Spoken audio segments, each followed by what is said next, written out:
उपानुवाक्यमाशु भक्तिं चिन्वानः उपानुवाक्यमाशु भक्तिं चिन्वानः उपानुवाक्यमाशु भक्तिं चिन्वानः उपानुवाक्यमाशु भक्तिं चिन्वानः उपानुवाक्यमाशु भक्तिं चिन्वानः कभक्तिं चिनुते इममारुणकेतुक भक्तिं चिन्वान इति इममारुणकेतुक भक्तिं चिन्वान इति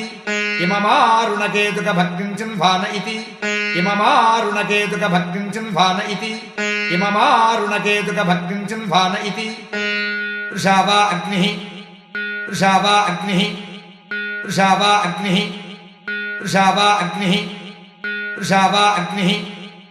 वृषाणौ सद्गस्फालयेतु वृषाणौ सद्गस्फालयेतु वृषाणौ सद्गस्फालयेतु वृषाणौ सद्गस्फालयेतु वृषाणौ सद्गस्फालयेतु हन्येता आस्ते यज्ञः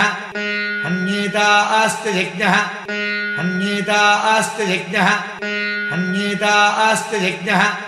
हन्येता आस्ते यज्ञः तस्मात् नानुषज्जः तस्मात् नानुषज्जः तस्मात् नानुषज्जः